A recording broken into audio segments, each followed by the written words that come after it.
This podcast is for general informational, educational purposes only and is not to be considered medical advice for any particular patient.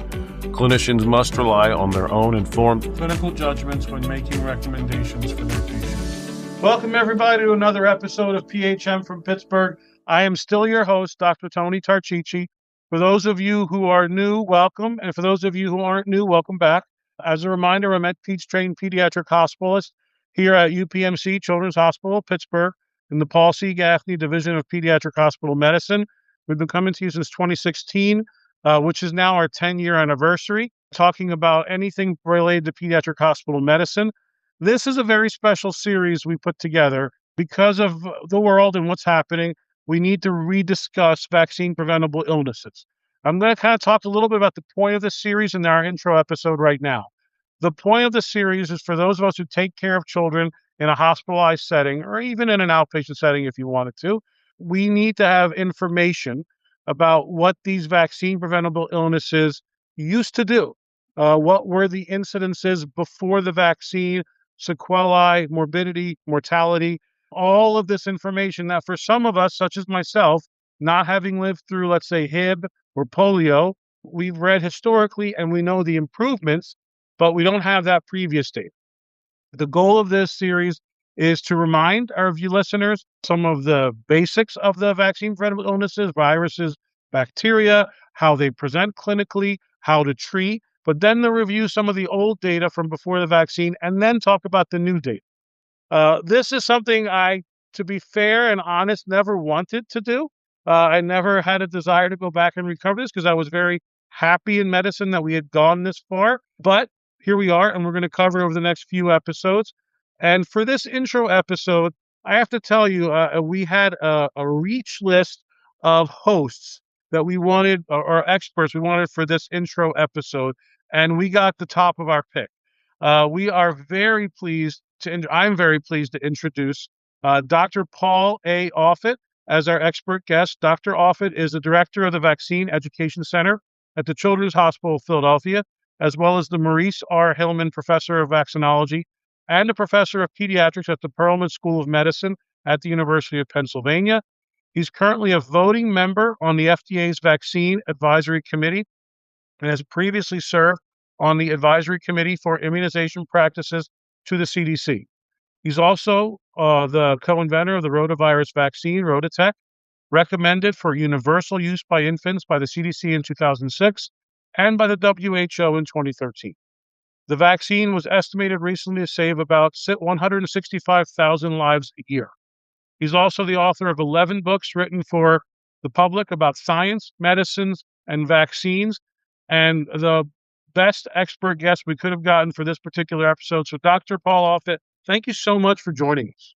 It's my pleasure. Thanks for asking me. So now, Paul, what we'll have to do now is our disclosures. This is a CME podcast for healthcare providers. I will go first and kick it out to you. I have nothing to disclose. I have nothing to disclose except that I am a Philadelphia Eagles season ticket holder. I was born and raised in Philly, so I know the area very, very well. Okay, so now, Paul, the series is intended for those who take care of patients on the inpatient setting. And we're now encountering a reduced vaccination rate in our patients, as well as a significantly increased number of questions we are getting regarding vaccines, vaccine safety, and the reason for some of that, it's been building for the past few years, is the CDC vaccine schedule changing recently made people question everything, I guess. So we created this series for that reason. So I guess let's start broadly, and then we'll go more narrow. Can you talk from your experience having invented a vaccine? How much have vaccines helped society broadly, and from a healthcare perspective, any particular stories you have? Well, we live longer than we used to. If you look in the sort of mid-1800s, late 1800s, the average lifespan was about 35 years. Now it's between 75 and 85 years. A lot of that has to do with improved sanitation and better hygiene, but much of it has to do with vaccines. I mean, no longer do we have, 20,000 children suffering meningitis and sepsis from Haemophilus influenza B or pneumococcus or meningococcus. No longer do we have, 8,000 children dying every year of whooping cough. No longer do we have 15,000 children primarily dying of diphtheria. So we live longer, better lives because of vaccines. I think part of the problem, though, and you alluded to this, is that there is an erosion in vaccines and vaccine confidence.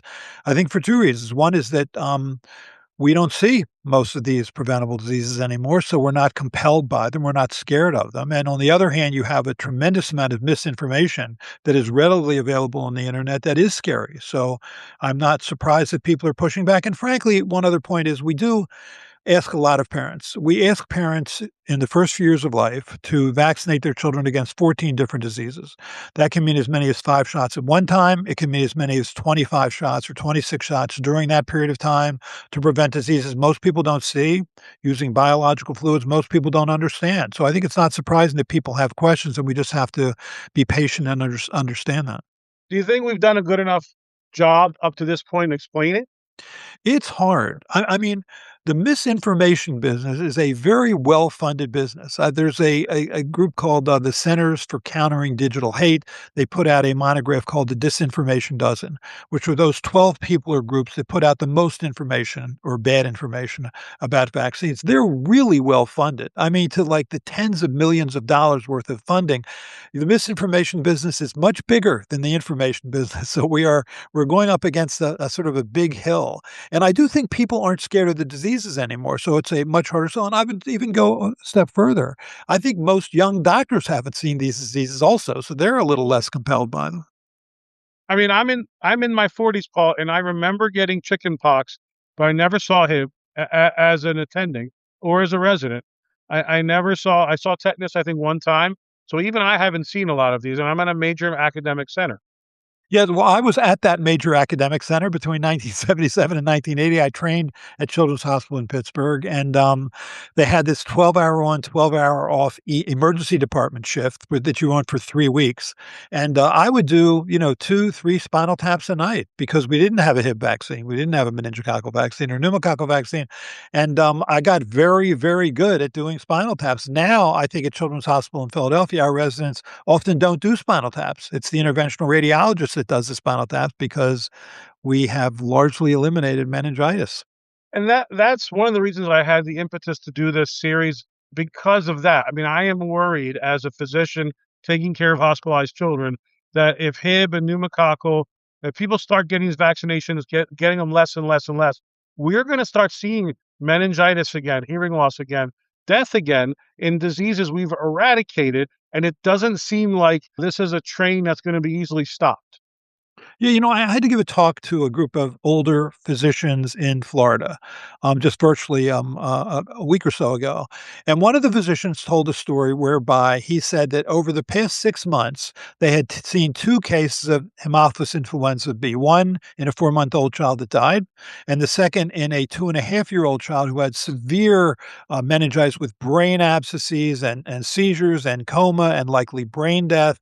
If that's true, that's an amazing story. That would be 2 children who suffered and likely died from Hib in one state over a 6-month period. Now, when Hib was king, back when I was a resident, before there was a Hib vaccine, the conjugate Hib vaccine was first introduced in 1987.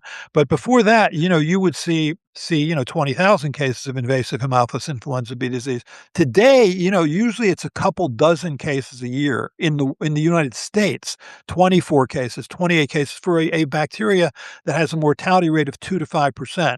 So you'd expect a couple deaths a year from Hib. To have 2 children die, or at least one definitely dead and the other, it sounds like, was brain dead, within a 6-month period in one state makes you wonder whether Hib is coming back at some level. Yeah, that's a genuine fear. Now, since you created a vaccine, gotten it passed, gotten it through, some of the things we hear, and we hear a lot of different things, but some of the things we hear are about the vaccine process, the process of creating a vaccine. And this really became an issue during COVID when there was a lot of skepticism over how quickly they say the COVID vaccine was created. Now, I've had John Williams on the show before kind of talking about it, but can you walk us through the process of getting a vaccine passed? Okay, although first I'm gonna try and argue that it wasn't that quick for the COVID-19 vaccine, and here's why.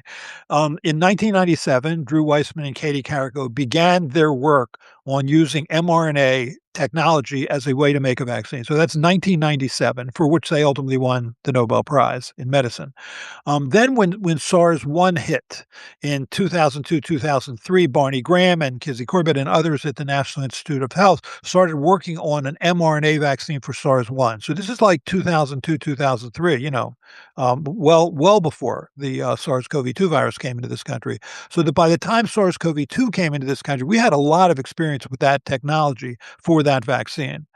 But you're right. It certainly was the fastest vaccine ever made. I mean, that virus, SARS-CoV-2, came into the United States in January of 2020 and started killing people in February. And we isolated the virus in January, we sequenced its genome, so now you can make a vaccine. And only 11 months later, we had done two large prospective placebo-controlled trials, 40,000 for Pfizer, 30,000 for Moderna. That's amazingly fast, 11 months. And the reason was, and this is not something that typically happens with vaccines, is that the Trump administration essentially gave $11 billion through Operation Warp Speed to take the risk out of it for pharmaceutical companies. Go to phase one, phase two, phase three trials, which I'll tell you about in a second. And if it didn't work, and if they made millions of dollars and then made millions of doses and then found it didn't work, they could throw those vaccines away at no cost to them.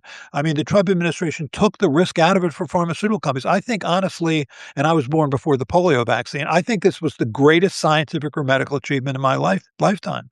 I'm surprised that Donald Trump didn't call it the Trump Operation Warp Speed, but I think at his heart, he's a deeply modest man who doesn't like to put his name on things. That's my Yeah. guess, but I could be wrong. So in any case, in terms of the way that you make vaccines, you do it slowly. So I worked on a rotavirus vaccine with a team at Children's Hospital of Philadelphia that included Dr. Stanley Plotkin and Dr. Fred Clark. And first you identify it's a cause of human disease, which actually for rotavirus wasn't that long ago. It was identified as an animal pathogen back in the 40s, but it wasn't really shown to be a human pathogen until like the 1970s by Ruth Bishop in Australia. So now you knew that you had a virus that could cause severe disease, fever, vomiting, diarrhea, and often dehydration because it was such a uniquely vomiting illness among the gastrointestinal illnesses. So then you work in experimental animals. Hopefully, you can create an experimental animal, in our case, mice, that mimic the disease, and then you have your ideas for how to make a vaccine. And then now you think you've got it. You have a vaccine that works in mice, and so the question is, does it work in people? So you go to a pharmaceutical company and you initially start with sort of phase one trials, meaning you have just, a dozen or so people that get the vaccine at a certain quantity of the vaccine in that vial for a certain number of doses over a certain period of time to see whether you can induce an immune response that looks protective and not have at least a common serious side effect problem. And it looks like it works, right? At least in terms of immunogenicity.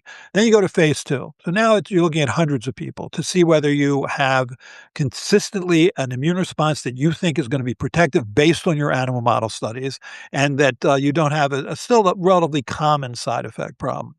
Then you go to phase three studies, which are the big prospective, placebo-controlled, often multi-country, multi-year, sometimes hundreds of millions of dollars studies that involves tens of thousands of people who did or didn't get the vaccine to make sure that it works clinically, and two, to make sure that it doesn't have an uncommon serious side effect problem. So that's phase three. Then with that, you submit those data to the Food and Drug Administration for licensure. If it gets licensed, then it goes to the Centers for Disease Control and Prevention for recommendation. Then it gets recommended. And then comes the phase four studies, which are arguably even the most important, because you want to make sure the vaccine continues to work in the real world. And more importantly, that it's safe, because now you're giving the vaccine not to tens of thousands of, in this case, children, but to hundreds of millions of children. So there may be a rare serious adverse event that you hadn't experienced in those phase three trials because they weren't big enough, because you're never going to vaccinate hundreds of millions of people in a phase three trial. That's prohibitively expensive. So that's for the most part the way it works. And from what I remember, because COVID was so prevalent everywhere, the incidence was so high, it allowed us to, in addition to Operation Warp Speed, in addition to having some of the background science worked out from 1997 on, the high incidence of it allowed us to kind of push through these a little faster. Is that correct?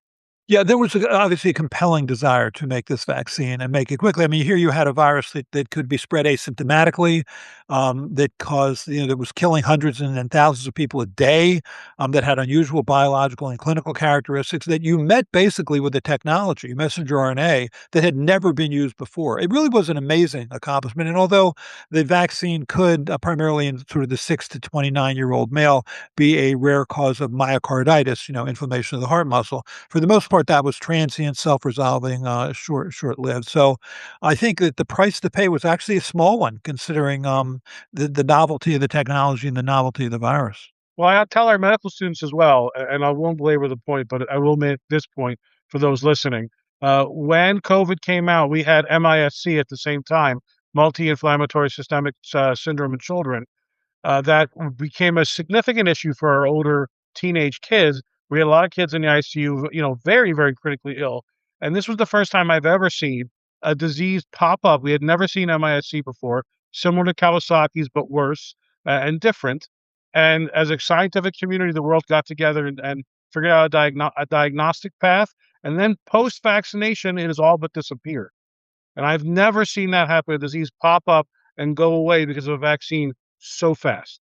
It was amazing. I hadn't seen it either at Children's Hospital Philly. Child gets COVID, gets better, then comes back, weeks, sometimes longer later, with severe pneumonia or hepatitis or myocarditis, severe myocarditis, which would happen 50 to 75% of the time. So certainly the virus can cause myocarditis at rates and at levels of severity far greater than you ever had from a vaccine. You're right. And then it went away. Then it Yeah. was gone. There's a lot to be said for vaccines. They Yeah. work. Now, speaking of the vaccines, we're going to get to the Danish system in a minute, but I do want to talk about one of the things we're already seeing. I mean, this vaccine change from the CDC is relatively new, and we're already seeing on the hospital per side significantly, anecdotally, decreasing rate of hepatitis B vaccine given at birth. So we're going to talk about this a little bit in the hepatitis B episode that we have planned. But what would you tell a physician when they're discussing with a family who just had a baby, sleep deprived and exhausted, and they say, why am I going to give my this 2-day-old, 1-day-old child hepatitis B vaccine? She's not going to get it now. We can deal with this later. All right. So the hepatitis B vaccine, which was actually first licensed and recommended in 1982, was given as a a birth dose initially to just those women who were tested as being hepatitis B surface antigen positive in the first trimester. And the reason is that if you are born to a mother who has hepatitis B and you pass through a birth canal that contains blood in which there is hepatitis B virus, you have about an 85% chance of getting infected. And if you're infected in the first year of life, you have a 90% chance of going on to develop cirrhosis or liver cancer, which will shorten your life. Then what happened was they changed the recommendation to not only women who were positive for hepatitis B surface antigen, but also women who were in high-risk categories, people from Southeast Asia who had a higher risk, for example, of hepatitis B than the general population. Again, with those two recommendations heading into the early 90s, we didn't make much of a dent on hepatitis B in young children. It wasn't until we had the universal hepatitis B recommendation for everyone in 1991 that we made a difference. And the reason is, if you looked at 1991, there were roughly 16,000 children in 1991 who got hepatitis B, less than 10 years of age, right? 16,000 less than 10 years of age. Half got it from their mothers, roughly 8,000 from their mothers. The other half didn't get it from their mothers. They didn't get it passing through a birth canal where there was hepatitis B. They got it from relatively casual contact with someone who had chronic hepatitis B. And remember, this isn't HIV. I mean, this is a virus that's much more hardy. It can live on surfaces for up to 7 days. You can have relatively casual contact with sharing towels, washcloths, toothbrushes, nail clippers, razors, whatever, that with someone who has hepatitis B chronically, 50% of whom don't know they're chronically infected. And that's where that other 8,000 children would get infected from. So that's why you have the birth dose. It's a catchment. Also, remember, even if you're tested as being hepatitis B surface antigen negative in the first trimester, that doesn't mean you can't acquire the disease in the second or third trimester. And the test, which is excellent, isn't perfect. It does have about a 95% false negative rate, meaning falsely reassuring rate. So with that birth dose, we virtually eliminated hepatitis B in children less than 10. Those children less than 10 who were getting it weren't getting it because they were, sex workers or intravenous drug users. They were getting it from relatively casual contact with one of the millions of people in this country who are chronically infected with hepatitis B virus. That's the best argument I've ever heard to give to families. That's great. Now, the vaccines, and you know this for certain, that we get the most pushback for is flu and COVID vaccine. I will typically tell families for flu vaccine, it won't prevent you from getting the flu. Meaning, if two people have the flu or one person has the flu and they cough on you, you're going to get the virus. It will probably take hold of you. Uh, the question is, what we think the vaccine does is prevent against the more fatal and morbid consequences of the flu, the encephalitis, the severe necrotizing pneumonia. First of all, as an expert, do you agree with this? Yes. I think the COVID is an excellent example. When the FDA Vaccine Advisory Committee reviewed that, and I was on the FDA Vaccine Advisory Committee then, when we reviewed that in December, those data in December of 2020, what you found was that for both the Pfizer mRNA COVID vaccine and the Moderna mRNA COVID-19 vaccine, that those vaccines were 95% effective against all manner of illness, mild, moderate, and severe illness. If you looked 6 months later, they were still about 90% effective against severe disease, but protection against mild disease had dropped to around 50%. So why was it so good when we first reviewed those data? And the answer is those were 3-month studies. Those patients, subjects had just gotten their second dose. So they still had high levels of antibodies in their circulation, which is what protects you against mild to moderate disease. But 6 months later, those antibodies had faded. So they were much less protected against mild to moderate disease, but they were still protected against severe disease. Why? The reason is it takes a while to develop severe disease, sometimes 7, 14, 21 days. So you don't necessarily need antibodies in your circulation. You just need memory cells, which are much longer lived and then have the time to activate, differentiate, become antibody secreting B cells to protect you. So this is true of all short-lived mucosal infections. The goal is just what you say, keep you out of the hospital, keep you out of the intensive care unit, keep you out of the morgue, which is why the CDC's promotional program for flu was perfect. It was called the wild to mild program. You're trying to take this virus at its wildest, where it causes you to be hospitalized or go to the intensive care unit and die, and make it milder. So you're only trying to prevent severe disease. And I think we didn't explain that very well with COVID early on, because people got the vaccine, or worse, were mandated to get the vaccine or felt they were mandated to get the vaccine. Then they would have a moderate infection. They're home for a couple of days with cough and fever, and they're thinking, I was lied to. These people told me this vaccine would work, and it doesn't. And we should have made it very clear at the beginning what the goal of these vaccines were. It's true for all short incubation period mucosal infections. For long incubation period infections like measles, mumps, rubella, there all you need is memory to even protect against mild disease. That's why you can eliminate diseases like measles, mumps, rubella, varicella, polio, smallpox, because those are long incubation period diseases. I don't think we explained that well. No, I don't think we did. Now, the question we also get a lot is this annual COVID vaccine. Are we certain we need it every year? That's a question we commonly get. Do we know enough about COVID to say we need a booster every year? Is it helpful? How do you respond to that? So again, the goal of the COVID vaccine or flu vaccine is to keep you out of the hospital, keep you out of the morgue. In other words, prevent serious illness. So then the question becomes, who's getting hospitalized and who's dying from this virus? And the answer generally is 4 groups. 1, people over 75. 2, people who are immune compromised. 3, people who have chronic disorders like chronic lung disease or chronic heart disease, and women who are pregnant. Those are the 4 high-risk groups. So I think those 4 groups need a vaccine every year. I think if you're an otherwise healthy 40-year-old and you've been vaccinated, you don't necessarily need a yearly vaccine. But some people, they're worried about sort of long-term COVID symptoms and so they may choose to get a vaccine every year, but I don't think you necessarily need that. That was wonderful, Paul. Now, the thing we're hearing a lot of is that we are trying to mimic the Danish vaccination system. Been in the news quite a bit, and people are talking about it quite a bit.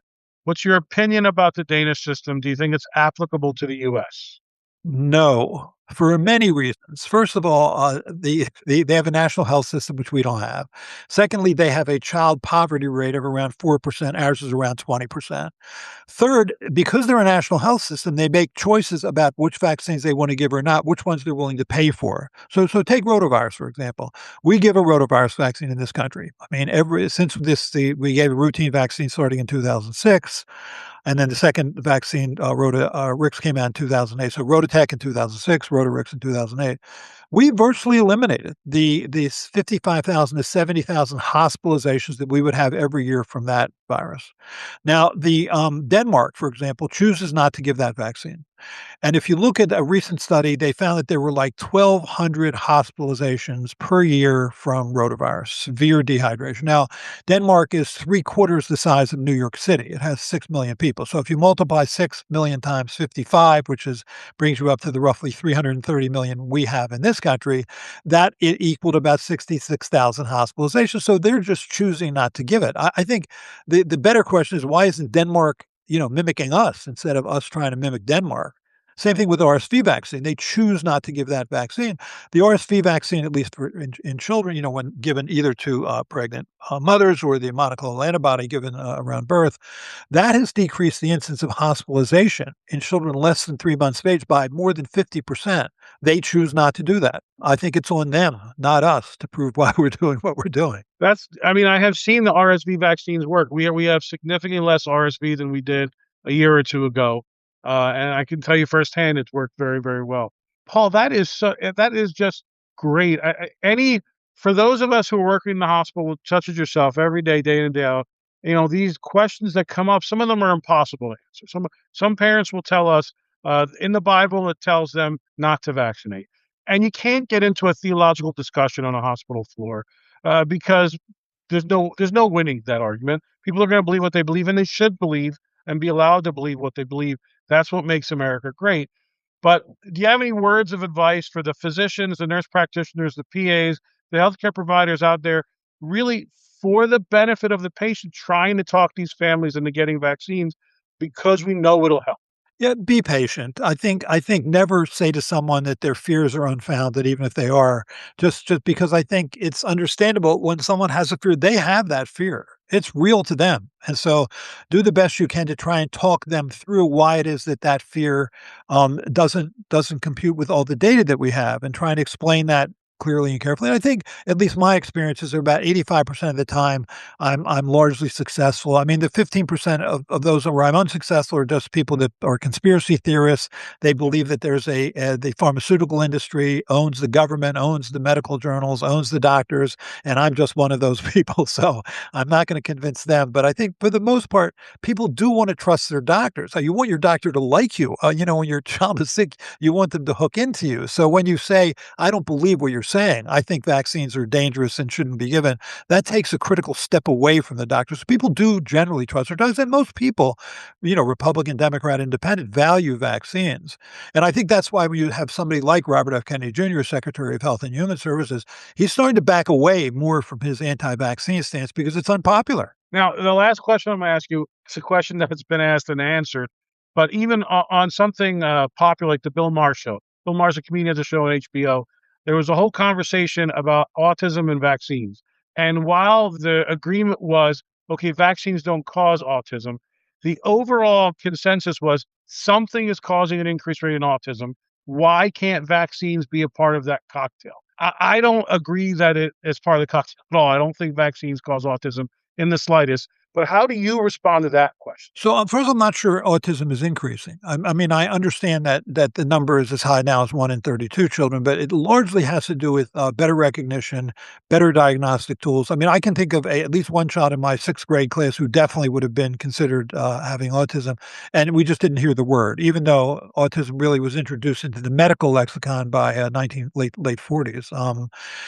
We're much more aware of it. So I think what you can say about what are the causes of autism? So if you look that up, about 80% of autism is genetic. And if you look at, for example, identical twin studies, fraternal twin studies, looking at cousins and relatives, about 80% of this is genetic.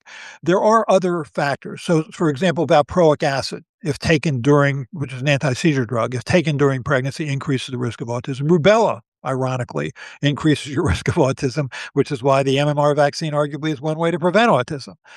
People bring up one thing after the next, after the next. I mean, in 1998, Andrew Wakefield claimed that the measles, mumps, rubella vaccine caused autism. Now you have more than 24 studies done in 3 continents and 7 countries involving hundreds of thousands of children showing that's not true. Then it was thimerosal, this ethyl mercury containing preservative in vaccines caused autism. There are 10 studies that have shown that's not true. Then it became aluminum adjuvants that are in vaccines cause autism. Now there was an excellent study in the Annals of Internal Medicine showing that wasn't true. So it's kind of like whack-a-mole. People keep trying to find some cause of autism. And then I think, with President Trump and RFK Jr. recently saying that Tylenol taken in the first trimester caused autism. Now we have a huge Swedish study that shows that wasn't true, a huge Japanese study showing that wasn't true. And then more recently in The Lancet, there was a review of 17 studies that showed that wasn't true. So it just keeps coming up again and again and again. And it's fine to try and keep looking, but vaccines are clearly the most studied factor associated with autism, environmental factor, and it just keeps coming up. No. That was fantastic. Dr. Offit, I cannot thank you enough for being on the show. Is there anything we didn't talk about that you wanted to make sure we brought up? No, the only thing is hang in there. I mean, in the end, science does win out. I mean, when Galileo was forced to recant his notion that the Earth revolved around the sun, when he was brought up in front of this Roman Catholic tribunal in the 1600s, and, he was put in chains and he had to recant this Nicholas Copernicus's notion that the Earth revolved around the sun, that the Earth wasn't the center of the firmament. As he walked out of that room where he was put in chains, he said, presumably in Italian, and yet he said, it still moves. I mean, the Earth still revolves around the sun. You can, and so no matter how many times people like Robert F. Kennedy Jr. go on to say that vaccines cause whatever manner of chronic disease he talks about, remember that he's wrong and that the science is on your side, and that is a powerful thing to have on your side. So just keep standing up for it, because in the end, it does win out. I can't think of better words to end on. We will see you all in the next episode. Thank you so much, Paul. Can't tell you how much I appreciate it. My pleasure. As a reminder, free CME is available, and it's courtesy of the University of Pittsburgh. Just click on the link under the podcast description and follow the instructions. Thank you to the UPMC Children's Hospital of Pittsburgh, and especially the Paul C. Gaffney Division of Pediatric Hospital Medicine. Thank you again to our expert guests, and special thanks to all of you who take the time to join us. We know that your time is valuable, and we appreciate you sharing it with us. Please feel free to email my dad at tony.tarchichi@chp.edu for any questions, comments, or podcast ideas. As always, thank you for listening.